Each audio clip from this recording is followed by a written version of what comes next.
What's up you guys, Matt Saunders here, and today I'm going to teach you how to play Irish guitar in less than 15 minutes. So this is by no means extensive, alright? I'm not going to show you these tips and tricks and you're going to be an expert. You definitely need to go out there and practice and learn and go to sessions. But what I am going to try and do is get you started quickly. Let's say you had a gig for St. Patrick's Day and you had to back someone on guitar and they're playing some reels and jigs and you have no idea what you're going to do. This video is for you. So let's get started. Instead of using your normal D chord, Irish music always sounds better. Well, I shouldn't say always. Most of the time, you're going to sound like you know what you're doing if you don't include the third in the chord. Instead of playing D, A, and F sharp in your chord, like in a normal D chord, you want to exclude that F sharp. A lot of times what sounds best is to actually put your finger on the A string, 5th fret of the guitar, and play a D chord that way. So for reels, what you really want to make sure that you do is you get that John Doyle kind of sound. Down, up, down, up, down, up, down, up. Down, up, down, up, down, up, down, up.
Let's see, E minor. So you want those 3 low strings fretted on the 2nd fret, and that's going to be your E minor. Another way you can play a D is the same way that you normally would, except for just mute the high E string. Don't play that, and just get kind of that droning chord where it basically only consists of D and A.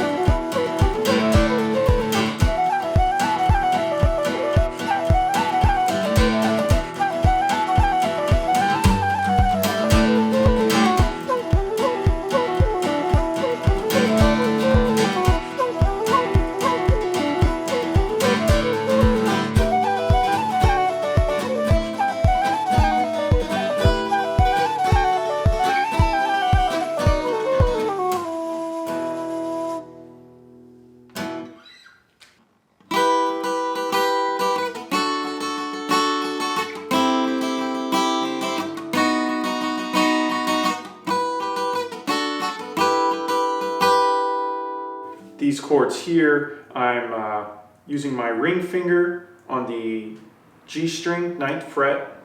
I'm putting my middle finger on the 8th fret of the B string, and I'm putting my index finger on the 7th fret of the E string.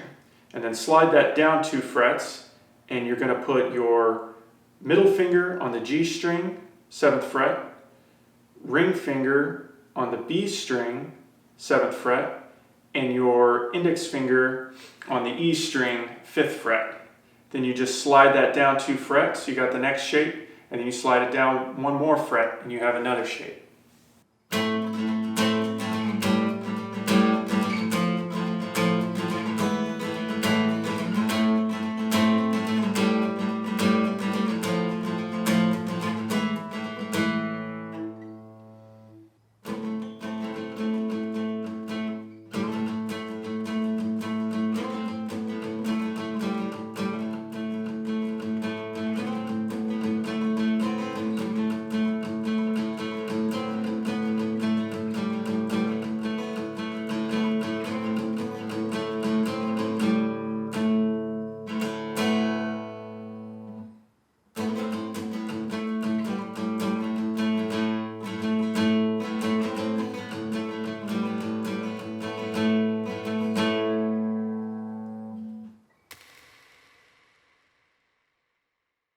G chord, you're going to slide your ring finger onto your 5th fret of the low D string, and then you're going to mute the A string. You're not going to play that. And then on the other D string, you're going to put your pinky on the 5th fret, and then you're going to put your middle finger on the 4th fret of the G string, and then not play the B and E strings, respectfully. And then to play an A chord, you just slide that whole shape up. And you can use this for basically every major chord up and down the fretboard, so that's pretty easy.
And then B minor, similar thing, but instead of using your middle finger on the G string, you're actually going to put it, so you're going to put your ring finger on the 9th fret.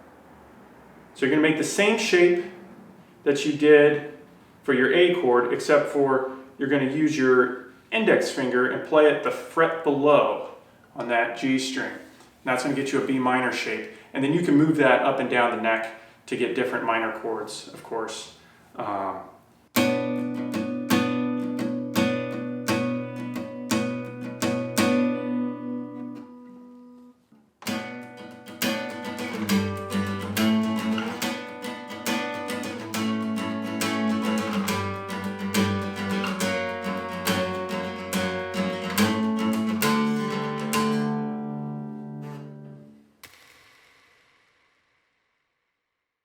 Okay, jigs. So for jigs are in 6/8 time. A lot of times people will back jigs and they'll play in 4/4 time, which does work, but it sounds really amateur and I don't recommend doing that.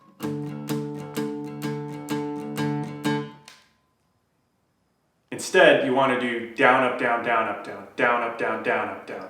So da, da, da, da, da, da. 1, 2, 3, 4, 5, 6. And you kind of emphasize that 1 and that 4. 1, 2, 3, 4, 5, 6. 1, 2, 3, 4, 5, 6.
Passing chords, so in between your G chord, you're just going to move it up 1 fret, and you're going to hit that just for a little bit, and then you're going to slide it up another fret back to your A, and then you have these little passing chords. And the trick to those is to not stay on them for too long and put them kind of in those transitions between, let's say, going into the G chord and going into the A chord, or going into your fourth chord, going into your fifth chord, that sort of thing. Okay, so real quickly, here's common keys that we could play. So in D major, E Dorian, B minor, and A Mixolydian are all related. These are all common keys in Irish music. So D, E minor, G, A, and B minor. Those are your main chords for those keys. More common keys are going to be related to G major. So you have G major, A Dorian, E minor, D Mixolydian. Same scale, they're all G major, but they're just starting on different notes. And here you have a lot of the same chords. You have G, A minor, C, D, and E minor.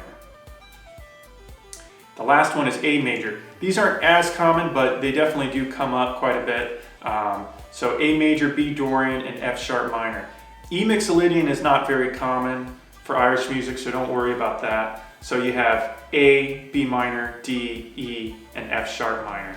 So as you can see, you really only need to learn a handful of chords to be able to play Irish music, which is really nice when you're playing in drop D tuning. I recommend you go ahead and screenshot this. Go ahead and screenshot it. This is your cheat sheet. Of course, you can capo all of this, so make sure you do that. Sometimes it's easier to use a capo, sometimes it's not. Okay, so there's these cadences, right? Obviously you don't want to use these for everything, but these are just kind of common chord cadences that you'll see. So in major keys, we have the major cadence that I think is pretty common, is 1-4-5.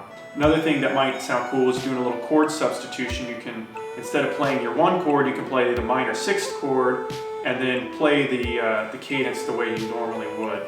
Minor keys. So minor and Dorian, they're not totally interchangeable. A lot of times we kind of refer to them like they are, which is kind of what I'm doing here, but let's not try and get too hung up on all that. This is just a beginner's lesson. But in the key of E minor, for instance, your one chord would be minor, and then your seventh chord would be major. So in this case, with this minor cadence, you have minor 1 for 4 beats, minor 1 for 2 beats, and then your major seventh, which would be D, so E minor and D, E minor, D, that kind of thing is pretty common. So here I have E minor, D, E minor, G, and then D, and then it would resolve back to E minor. So the major third comes in a lot in these keys. Okay, so Mixolydian is essentially the same thing as G, except for D is your tonic, it's your root note. So in Mixolydian, it sounds really nice to have 1, 7, 1, minor 5, and 1. This is pretty common for what you'll see in Mixolydian keys. So in this case, it would be maybe D, C, D, A minor, D, which is like I did in Toss the Feathers. All right, well, thanks so much for watching, everybody. I'm definitely going to get some hate comments with this video because I simplified this a lot. And there's more than one way to back these tunes and put chords behind them. So I'm sure there's people saying, oh, I prefer this chord or I prefer that chord. That's totally normal. I'm just trying to make something simple that you can digest quickly and use at a gig.